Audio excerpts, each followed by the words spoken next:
And welcome to this podcast. I'm Alison Duana. My speciality for, about 20 years has been the goddess asteroids, which are ushering in a new way of living as men and women on the planet, which is a much better way than how we've been doing it so far. So my special theme this morning is mothers and daughters. I'm here in England, but I'm aware actually it's Mother's Day coming up in America. So it feels like the prompt for this is perfect. And my main reason for doing this today is that Ceres, the mother goddess, and her daughter Persephone are in Gene Key 12 at the moment. And Gene Key 12 is a really special gene key. It's about anchoring and it's about the purity of our hearts. But before I speak about that more, I just want to give a bit of a backdrop really to what is happening. So at the moment, if you look up in the sky, it's just really amazing. We've got Venus, Mars, Saturn, Jupiter, all kind of lined up so we can see this. If you're in the right place in the world and you've got no light pollution, you can see this beautiful alignment, and really it just speaks of us coming into alignment right now with the divine plan.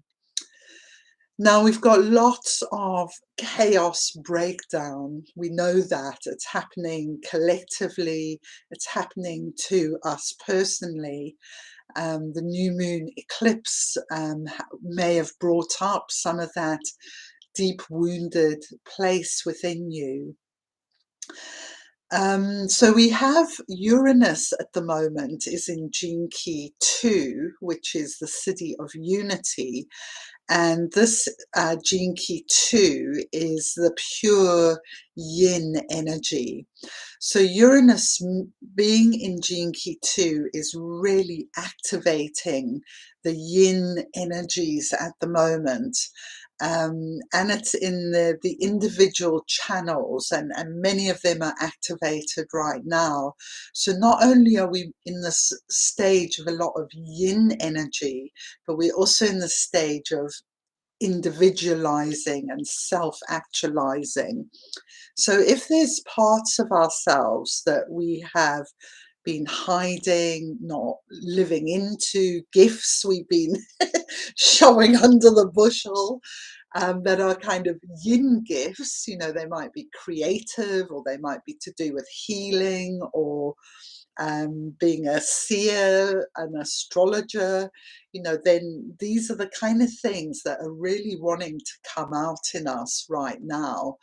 And that's for to understand that the fears we have are fears that come from the historic repression of these gifts. Indeed, like the near wiping out of people with these gifts in their DNA, if we think of the witch hunts and that kind of thing.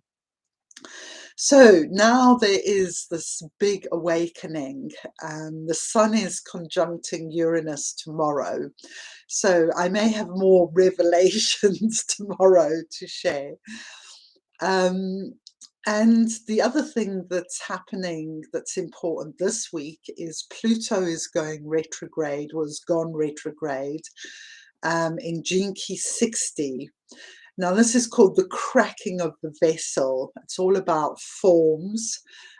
Pluto is, more and more corruption is being uprooted by Pluto. And we're understanding really, I think, more and more how corrupt the kind of program is that we're living in. But we also have the power to change that. And these goddess asteroids always seem to me to be, holding out their hand and saying, come on, embrace this new way of being, this new kind of working together, being inclusive, non-hierarchical, surrendering to the flow of life. And then we also have Mercury going retrograde in Jinki 20, and that's got the city of presence. It's got this wonderful mudra, which you hold like the lightest you can hold. And I just love this because presence is never heavy.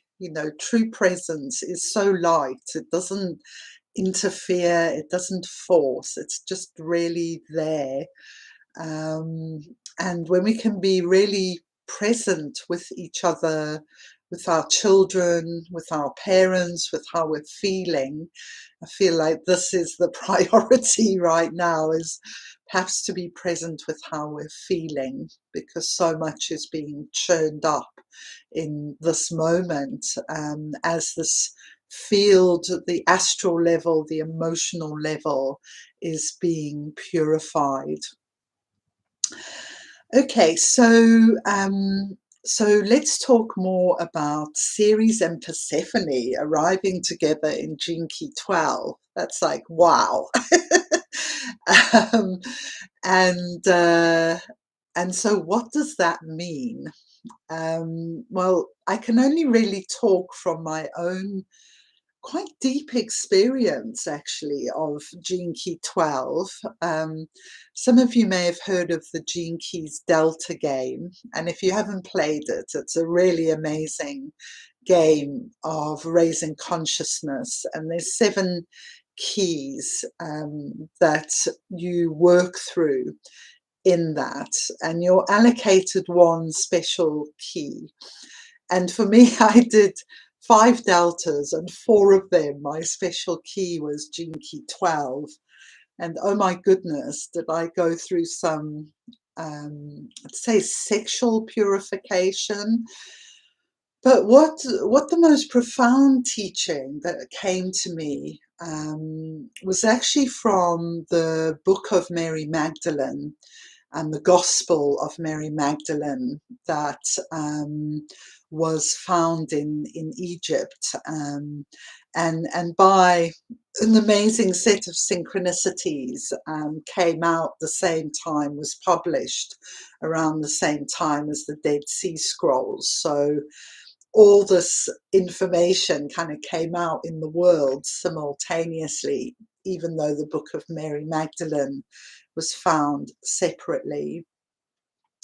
So in this, she talks about Jesus's last teaching, and my source material came from a woman called Cynthia Bourgeault, who I did an online course with her on Mary Magdalene, and I've read her book on this. So if you want to go deeper into it, that's my source material. So this last book, before Jesus dies, gives a final teaching, and I actually feel quite emotional. I don't know why, just talking about it. I guess because it's been hidden for so long. And the word used was Ihidayo. I may not be pronouncing it right, but it means the purity of heart, and it's about bringing the head into connection with the heart. So for me, I'm actually leading a group right now in the Venus sequence, and we're just between the IQ, which is the mental level, which is actually blueprinted by Venus, surprisingly, if you're an astrologer. And then the EQ is imprinted by Mars, which is our astral level. So this unity of head and heart is Jesus's final teaching. And essentially, it's about seeing everything going on in the world through the prism of the heart. And when you do that, it's very hard to stay in blame, to not soften. So at this special time of healing with Ceres and Persephone, I feel like it's a time we can really embrace the seeing our mother-daughter relationships through the eye of the heart. You know, our mothers, I have quite a challenging relationship with my mother, and you know, it does always come back to seeing her through the eye of my heart, the conditioning she had. You know, for women of her generation, she's around 80 now, the survival was in buying into the patriarchal messages, buying into that inequality of woman, and playing the game, you know, being the good wife. And she has been a good wife, actually, and in many ways she's really enjoyed that life. So I now am in a place where I can really honour that in her as well.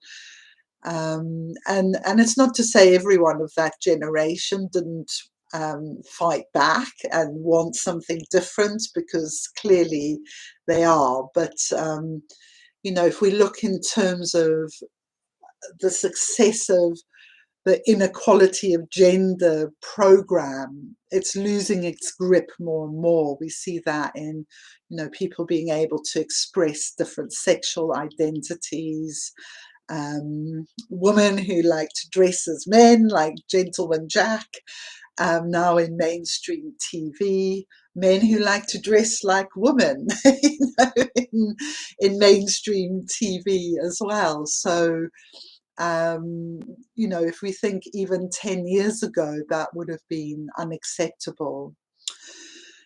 So perhaps this can allow us to look at our mothers with more tenderness, and as ourselves as parents. You know, I went through a motherhood with an adopted child, which really brought out the worst in me, if I'm honest.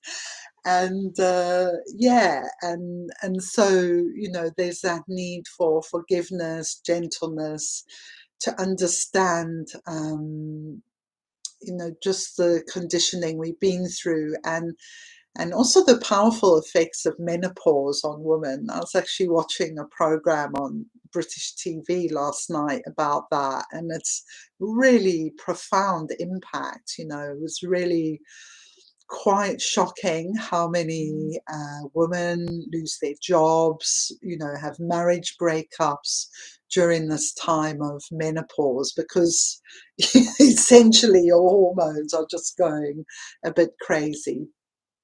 So it's like balancing this inner male and female. If you've never done the Venus sequence, I really recommend it. It's such a good program to get right deep into these healing issues that are very unique and specific in their algorithm to you.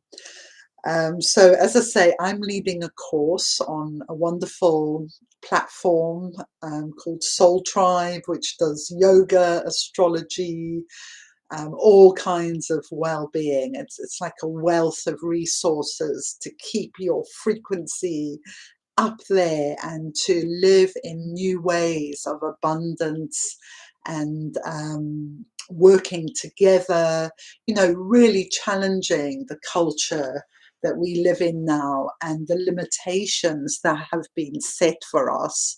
So Pluto in 60, which is the shadow of limitation, can really help us actually to challenge, like, are we going to accept these limitations, that we have to live like this on this planet? Because I don't accept that. I think we can live really peacefully together. We can support each other. You know, it's been shown that actually the biggest human trait we share is kindness. It's not dog eat dog. That's the false, corrupt program, and it's triggered by our survival fear. So this is the time we got to really challenge it and break free. So namaste, thank you for listening. I'll put my email address, astroalison@gmail.com, on the bottom if you're interested in joining my subscription program. Lots of things on offer, you know, as I say, to keep you really aligned to the cosmic flow, and in particular, you know, this goddess asteroid yin element, which is what I specialize in. So namaste, bye, have a wonderful Tuesday.